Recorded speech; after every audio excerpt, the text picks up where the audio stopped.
తప్పనిసరిగా నాడు నేడు పైన ఒక ఎంక్వైరీ ప్రభుత్వం వేస్తుంది. అంటే సందేహం లేదు. అగ్రిమెంట్స్ ఏంటి, గతంలో ఎవరికి ఇచ్చారు ఈ వర్క్లు, ఎందుకు పనులు సరిగా జరగలేదు, నాసరికైన పనులు జరిగిననేది పేపర్లో కూడా గతంలో వచ్చింది. దానిపైన తప్పనిసరిగా ఎంక్వైరీ చేస్తాం. రెండోది సాంబశివరావు గారు చెప్పినట్లు ఫేజ్ 1లో కొన్ని భవనాలు కట్టారు, కానీ అది మూసేశారు, అని వాడట్లేదు. ఏకంగా స్కూల్స్నే మూసేసే పరిస్థితికి వచ్చారు. తెలుగుదేశం, జనసేన, భారతీయ జనతా పార్టీ విధానం ఒకటి. ప్రభుత్వ పాఠశాలల్ని మేము బలోపేతం చేస్తాం. ప్రైవేట్ పాఠశాలలకి ధీటుగా ప్రభుత్వ పాఠశాలలు తీర్చిదిద్దాలనేది మా లక్ష్యం. అందుకే చంద్రబాబు నాయుడు గారి నాయకత్వంతో మెగా డిఎస్సి కూడా ప్రకటించాం. ఉపాధ్యాయుల పోస్టులు కూడా భర్తీ చేస్తున్నాం. నెక్స్ట్ ఇయర్ ఏదైతే స్కూల్ ఓపెన్ అయ్యే సమయానికి ఉపాధ్యాయులు కూడా పకడ్బందీగా మేము ఏర్పాటు చేస్తాం.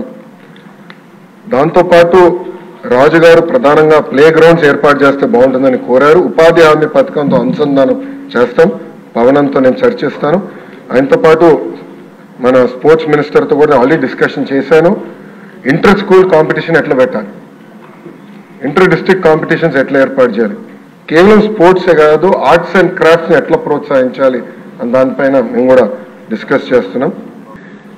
ఈ సంవత్సరం నా ఆలోచన, I'm subject to correction from members, నా ఆలోచన ఏంటంటే ఈ సంవత్సరం ముందల కేజీ టు పీజీ విద్య మొత్తం ప్రక్షాళన చేద్దాం.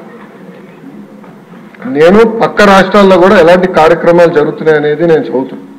ఉత్తరప్రదేశ్లో నిపుణ్ కార్యక్రమం చేస్తున్నారు, ఢిల్లీలో కూడా అనేక కార్యక్రమాలు చేస్తున్నారు. నేను కూడా అది మొత్తం రివ్యూ చేస్తున్నా. నేను కూడా ఫీల్డ్ విజిట్స్కి వెళ్ళాల్సిన అవసరం ఉంది. ఒక పక్కన విద్యార్థుల కోసం మనం డబ్బులు ఖర్చు పెడుతున్నాం, మిడ్ డే మీల్స్ కార్యక్రమాలు ఇస్తున్నాం, ఇన్ఫ్రాస్ట్రక్చర్ ఇంప్రూవ్ చేస్తున్నాం. కానీ లెర్నింగ్ అవుట్కమ్స్ ఏంటి? ఎందుకంటే మంగళగిరిలో కూడా నేను ఉపాధ్యాయులను కలిసినప్పుడు వాళ్ళు అదే అడిగారు. 6వ తరగతి వరకు మీరు ఏం నేర్పించకుండా మాకు తోయేసి మంచి మార్కులు రావాలంటే ఎట్లా వస్తాయి? సో లెర్నింగ్ అవుట్కమ్స్ ఎట్లా మెజర్ చేయాలి అని దానిపైన కూడా మేము చర్చిస్తున్నాం. కేజీ టు పీజీ నేను పాదయాత్రలు కూడా చెప్పాను, కరికులంని బలోపేతం చేయాలి, రీవర్క్ చేయాల్సిన అవసరం ఉంది. అది చేసే ముందర పక్క రాష్ట్రాల్లో ఏం జరుగుతుందో కూడా నేను చూస్తున్నాను అధ్యక్ష.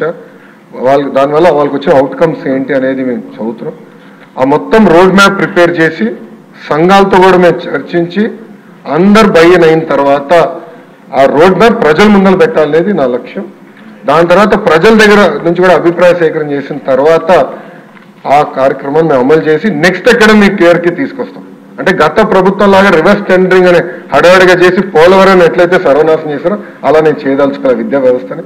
విద్యా వ్యవస్థలో కూడా సిబిఎస్ఈ కరికులం అన్నారు, కొన్ని స్కూల్స్ ఏమో CBSE curriculum with CBSE examination అన్నారు, మళ్ళీ మధ్యలో ఐబీ అన్నారు, తర్వాత టోఫల్ అన్నారు, డిక్షనరీ అన్నారు. అంటే కొంచెం గందరగోళంగా ఉంది. ఇది మొత్తం కొంచెం స్ట్రీమ్లైన్ చేయాల్సిన అవసరం ఉంది. ఎందుకంటే మన పిల్లల భవిష్యత్తు దీనిపైన ఆధారపడింది, దీనిపైన ఆధారపడింది. సో సిస్టమేటిక్గా చేయాల్సిన అవసరం, తొందరపాటు నిర్ణయాలు కాకుండా సిస్టమేటిక్గా చేయాలనేది నా ఆలోచన.